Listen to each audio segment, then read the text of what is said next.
Good morning students, welcome back. So today we are going to start our new chapter which is a quadrilaterals. बहुत ही easy chapter है, जैसे shapes easy हैं वैसे ही ये easy है, बहुत ही तेजी से हम इसको कर सकते हैं. So we are going to start quadrilaterals. Quadri मतलब होता है चार और लेटरल का मतलब होता है बाजू वाला. ठीक है. So four sided figure is known as a quadrilateral. ठीक है. तो कोई भी फिगर अगर उसकी चार साइडें है और वो फिगर क्लोज है मतलब बंद है, कहीं से खुली हुई नहीं, इसको हम खुली हुई फिगर बोलते हैं. मतलब वो कहीं से बंद नहीं हो रही, उसके अंदर और बाहर का फर्क हम पहचान नहीं पा रहे हैं, उसको हम ओपन फिगर बोलते हैं. जबकि close figure you can easily say it is inside, it is outside. ठीक है. जिसका हम अंदर और बाहर पता कर सको उसको क्लोज्ड फिगर बोलते हैं. So here any figure which do have a four sides and it is close is known as a quadrilateral. कोई भी फिगर जिसके अगर चार साइड है और वो बंद है तो उसका मतलब कि वो क्वाड्रिलेटरल है. ये first rectangle is also a quadrilateral. ये double is also a quadrilateral. इसको हम बोलते हैं, चलिए इसको आगे बात करेंगे. ये शेप जो अलग शेप है it is also a quadrilateral. किसी भी चार बाजू वाला फिगर अगर वो बंद है तो उसको हम क्वाड्रिलेटरल बोलेंगे. सो let us draw one quadrilateral. Suppose we do have one quadrilateral over here. ठीक है. हमने एक क्वाड्रिलेटरल बनाया. हमारा फर्ज है कि सबसे पहले इसको हम नाम दे दें. सो let us say this particular quadrilateral has a name of A B C and D. ठीक है. इसका नाम ए बी सी डी है. ठीक है. तो A B B C C D and A D we have learned the shapes, solid shapes. उसमें हम क्या करते थे, vertices, edges and faces करते थे. पर क्योंकि ये 2 डायमेंशन है यहाँ पे faces नहीं होंगे. ठीक है. 3 डायमेंशन solid shape में faces आते हैं, यहाँ पे नहीं. But vertices और edges तो हो ही सकते हैं. So as we can see we do have 4 vertices. Vertices A, vertices B, vertices C, vertices D. 4 vertex है. How many edges we do have? 4 vertex we do have. Edges A B B C C D and A D. तो ये यहाँ पे edges also we do have a 4. ठीक है. 4 vertex point, 4 edges वाला closed figure, that is a quadrilateral. Now A B और B C एक दूसरे के साथ एक ही vertex से जुड़े हुए हैं. AB edge and BC edge have a common vertex known as a B.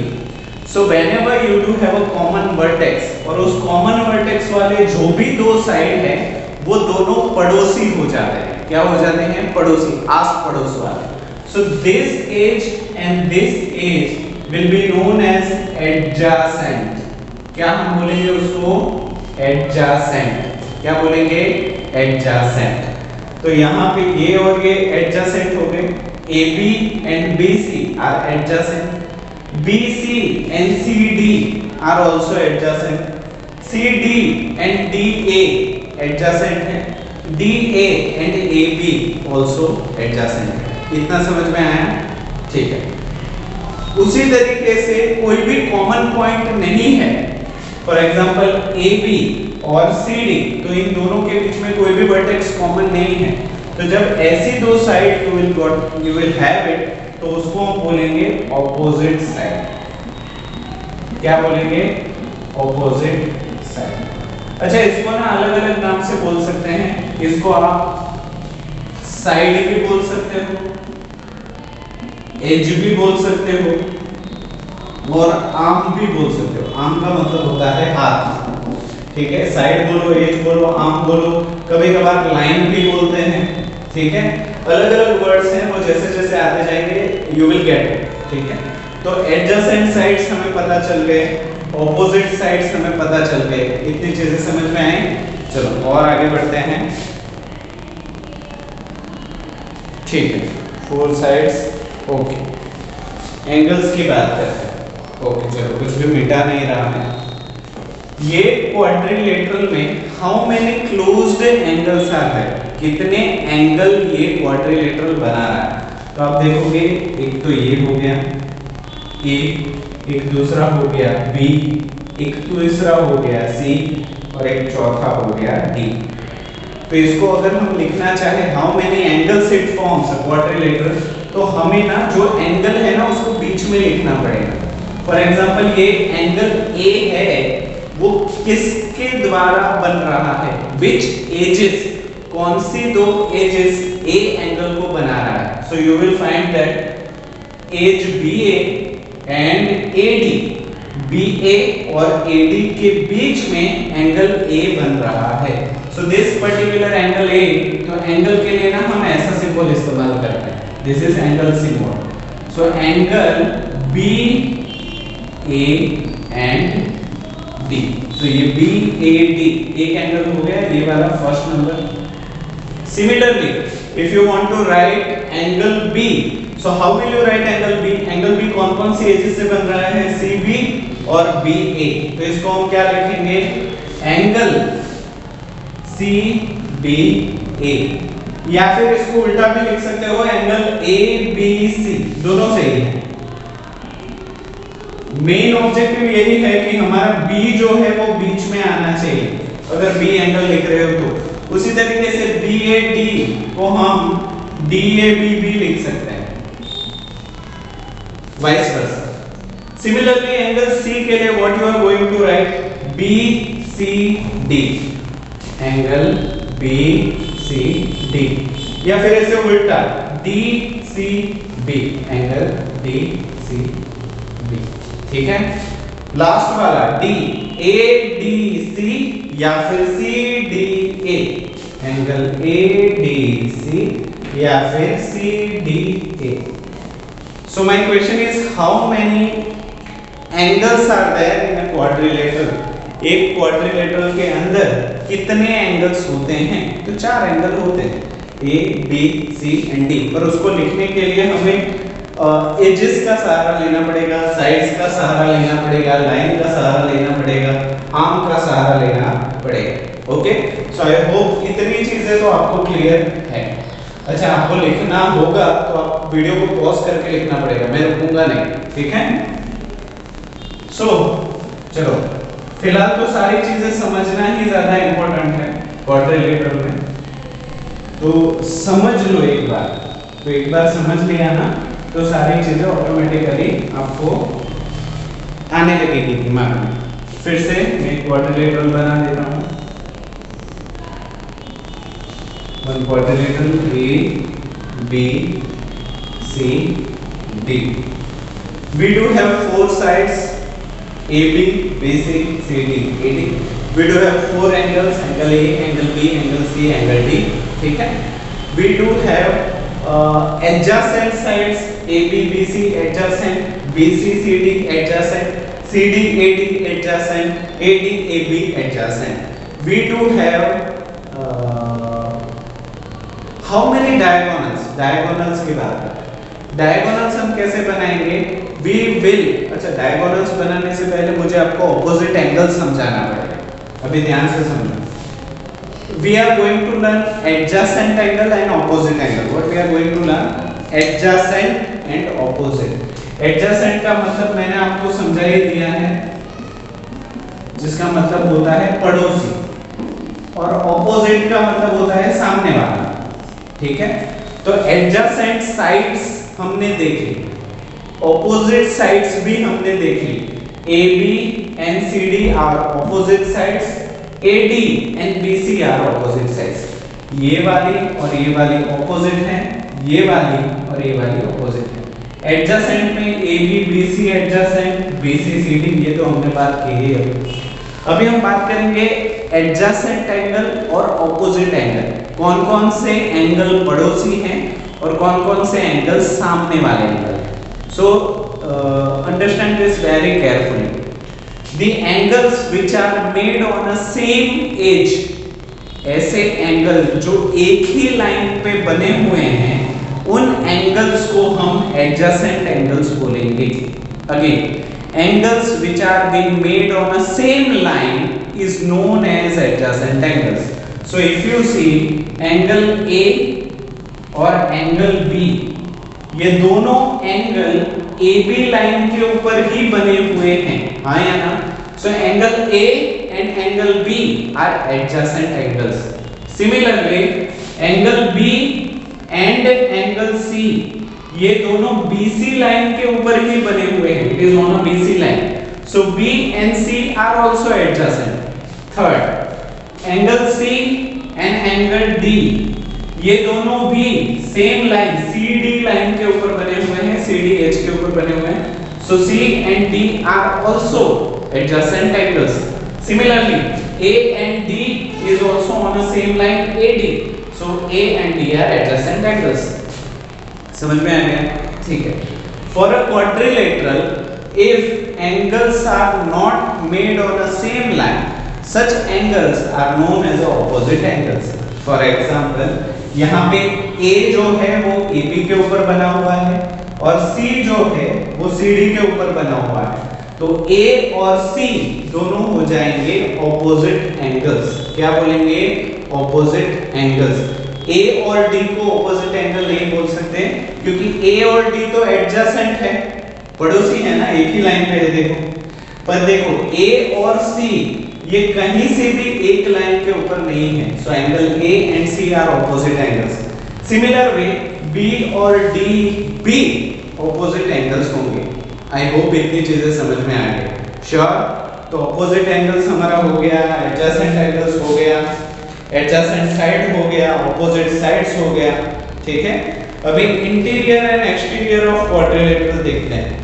ये तो बहुत ही आसान है, इसको तो ना समझाने में भी ऐसा होता है तू इतना आसान समझा दिया। Interior and exterior, two words are there, interior and exterior. Interior का मतलब होता है अंदर, एक्सटीरियर का मतलब होता है बाहर। If I draw a point P, अगर मैं एक पॉइंट P बनाता हूं तो ये पॉइंट P क्वाड्रिलेटरल के अंदर है या बाहर है? तो तुरंत से आप बोलोगे सर ये point is inside of a quadrilateral. तो हम यहाँ पे इनसाइड आउटसाइड वर्ड यूज नहीं करते, हम मैथमेटिकल वर्ड यूज करते हैं which is a interior and exterior. So point P is interior of a quadrilateral where point Q, अगर मैं कोई पॉइंट बना देता हूँ Q which is a outside of a quadrilateral, तो हम उसको बोलेंगे exterior of a quadrilateral। समझ में आया? तो ये इंटीरियर और एक्सटीरियर था आपका क्वाड्रिलेटरल का, ठीक है। तो आई होप यहाँ तक सारी चीजें समझ में आ गई होगी। एक एग्जांपल मैं आपको समझाता हूँ, ओके। टिल देन आप चाहो तो पॉज करके वीडियो को देख लो। Okay, let us see one example, काफी इजी एग्जांपल है। Example number 1, name the sides, नाम दीजिए साइड्स का, एंगल्स का and vertices of a given quadrilateral, what are its diagonals, और उसके साथ साथ उसके डायगोनल का भी नाम दीजिए। Okay, so sides, angles and सारी, और figure they have given, figure already उन्होंने दिया हुआ है। सो सबसे पहले शुरुआत करते हैं साइड से, क्योंकि they are asked for sides. So how many sides are there? कोई भी क्वाड्रिलेटरल को 4 साइड होते हैं, तो क्योंकि इस फिगर के हिसाब से इन्होंने PQRS नाम दिया हुआ है, so our sides are PQ, QR, RS, SP। So sides are PQ, QR, RS and SP, ठीक है। 4 साइड्स हो गए। Angles, how many angles are there? Angle P, angle Q, angle R, angle S। पर उसको हम ऐसे तो लिख नहीं सकते, हमें एजेस का सहारा लेना पड़ेगा। If you want to write P, तो हम इसको कैसे लिखेंगे? SPQ, angle SPQ। और इसका उल्टा भी आप लिख सकते हो QPS, ठीक है, दोनों सही है। Q को लिखना हो, so how you are going to write? PQR, angle PQR is equal to angle RQP, दोनों सही है। If you want to write R is placed between QR and RS, so QRS, angle QRS, उल्टा लिखो SRQ, angle SRQ। Next S you want to write, then it is RSP, it is RSP, या फिर उल्टा लिखो PSR। So all four angles we have right, ठीक है। अच्छा, sides में भी आप उल्टा लिख सकते हो, PQ को QP लिख सकते हो, QR को RQ लिख सकते हो, RS को SR लिख सकते हो, SP को PS लिख सकते हो, सीधा उल्टा दोनों ही उसी के नाम है। So ऐसा नहीं कि इसको इसी तरीके से उल्टा भी लिख सकते हो। वर्टिसेस तो इजी है, एक ही नाम है। Where two edges meet, जहाँ पे दो लाइनें मिलती हैं उसको हम edges vertices बोलते हैं। So P, Q, R and S, P, Q, R and S। Diagonals, whenever opposite angles meet, opposites angle जब मिलते हैं तो वो diagonal बनाते हैं। तो अगर मैं इन दोनों को मिला दूं, ये एक हो गया और ये एक हो गया। So if you see, diagonals are PR and QS, PR and QS। और एक नई चीज देखो, whenever you are drawing diagonals on a quadrilateral, जब भी आप quadrilateral के अंदर diagonals बनाते हो, तब ये diagonal पूरे quadrilateral को चार ट्राइंगल में तोड़ देते हैं। देखो, ये एक ट्राइंगल, मान लो कि इसका नाम मैंने O दे दिया, ये इंटरसेक्शन पॉइंट है ना जहां पे कट रहा है, वहां पे मैंने O नाम दे दिया।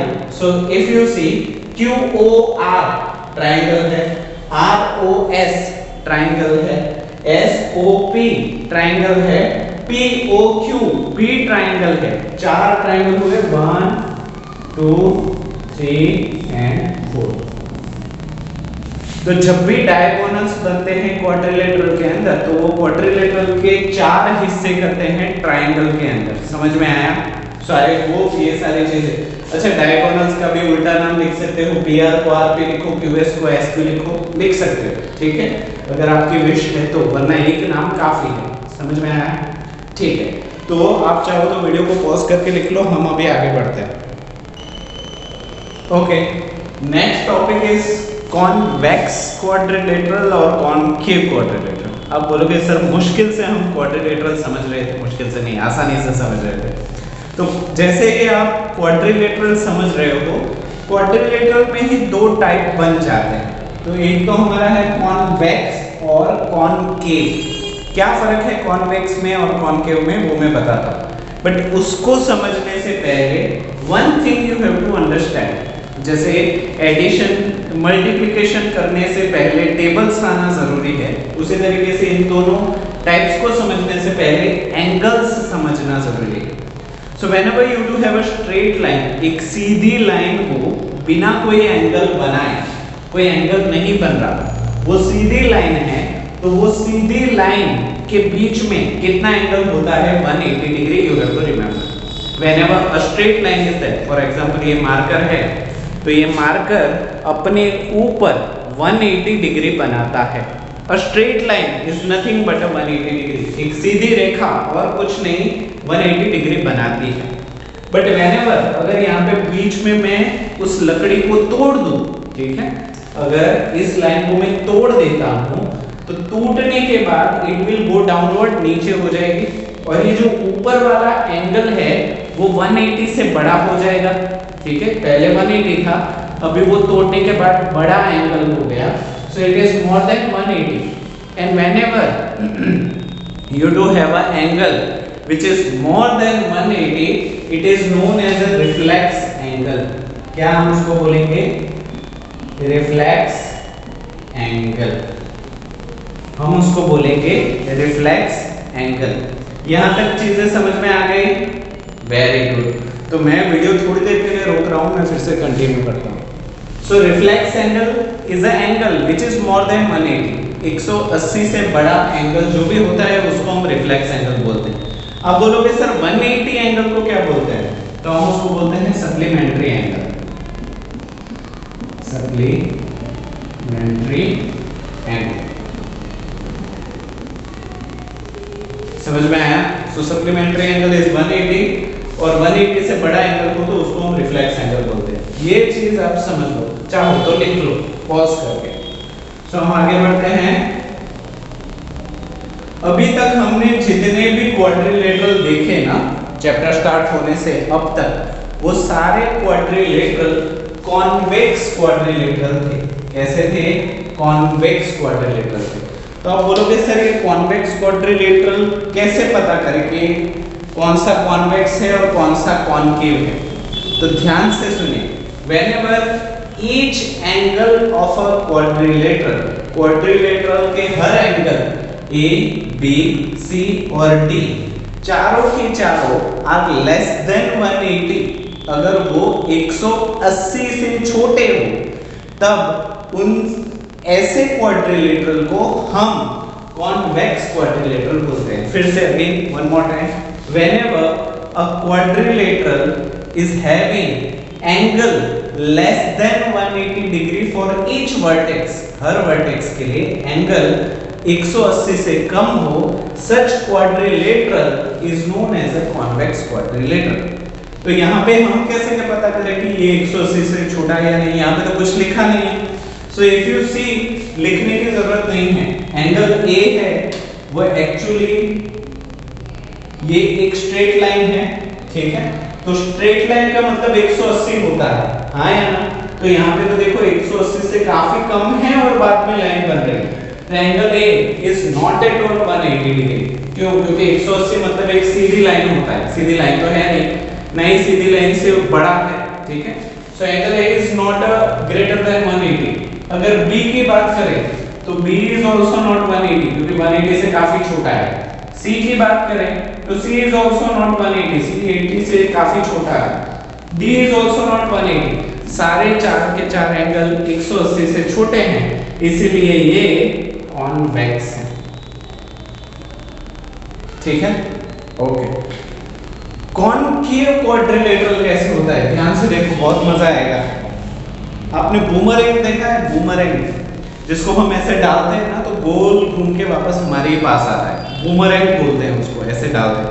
वो बूमरैंग कभी आपने देखा हो ना तो वो ऐसे शेप का होता है,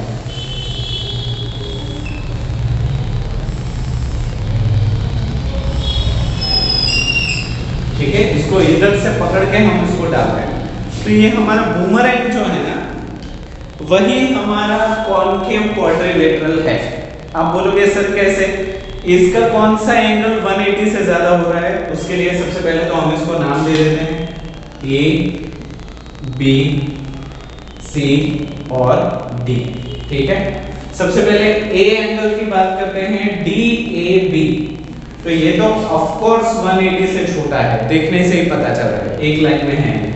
बी की बात करें तो B is also less than 180, ये भी देखो एक लाइन में नहीं है, काफी छोटा है। सी की बात करें तो सी इज आल्सो लेस देन 180। जब हम डी की बात करते हैं, तो डी को कैसे लिखा जाता है? ए डी सी, हाँ या ना? क्या लिखा जाता है? A D C. तो ए डी सी की बात करें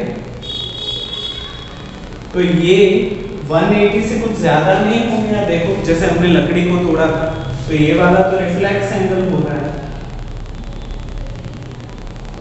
है कि नहीं? हाँ। सो सच क्वाड्रिलेटरल, अभी आप बोलोगे सर ये क्वाड्रिलेटरल कैसे है? इसके चार साइड हैं, A B B C C D A D, हाँ है। इसके चार एंगल हैं, ए बी सी डी, हाँ है। तो ये क्वाड्रिलेटरल हो गया। बट उसका एक, कम से कम एक ऐसा है जो 180 से बड़ा है, which is greater than 180 degree, which is angle D, which is a reflex angle। उसी वजह से ऐसे क्वाड्रिलेटरल को हम बोलते हैं कॉनकेव क्वाड्रिलेटरल। क्या बोलते हैं? कॉनकेव क्वाड्रिलेटरल, जिसको हम बूमरैंग भी बोल सकते हैं। समझ में आया? तो ये था कॉनकेव क्वाड्रिलेटरल और ये था हमारा कॉन्वेक्स क्वाड्रिलेटरल। ठीक है, तो आज के लिए हम इतना ही रखते हैं। ठीक है, इसके और भी तरीके हैं कॉन्वेक्स या कॉनकेव पता लगाने के, बताऊं? ठीक है, वो भी बताता हूं। यहाँ पे if you see a convex quadrilateral, तो डायगोनल AC और डायगोनल BD दोनों डायगोनल क्वाड्रिलेटरल के अंदर है कि नहीं? यहाँ पे देखो AC क्वाड्रिलेटरल के बाहर जा रही है, जबकि BD क्वाड्रिलेटरल के अंदर है। एक डायगोनल अंदर, दूसरा डायगोनल बाहर। डायगोनल कभी भी क्वाड्रिलेटरल के बाहर जाए तो समझ लेना कि वो क्वाड्रिलेटरल कैसा है, कॉनकेव। ये दूसरा रास्ता हो गया। तीसरा भी रास्ता है, साइड देखो, AB के एक ही साइड में C और D है, BC के एक ही साइड में A और D है, CD के एक ही साइड में A और B है। ठीक है, यहां पे देखो AB के एक ही साइड पे CD है, पर अगर मैं AD देखूं, AD, तो AD के एक तरफ C दूसरे तरफ B, उल्टा हो गया है कि नहीं? तो ये भी एक तरीका है। ठीक है, बहुत सारे तरीके हैं कॉनकेव या कॉन्वेक्स में फर्क करने के, but the best way is this, and mathematical way है कि आप एंगल से पता लगा रहे हैं। ठीक है, सो आज के लिए हम इतना ही रखते हैं। I hope each and everything is clear, सारी चीजें आपके दिमाग में जा रही हैं, समझ में भी आ रही है। ठीक है, अभी थोड़ा सा ही चैप्टर बाकी है, that we will do in a next class. I think 2 part में ही ये चैप्टर कंप्लीट हो जाएगा। आज के लिए इतना ही। वीडियो को पूरा देखने के लिए आप सभी बच्चों का थैंक यू सो मच।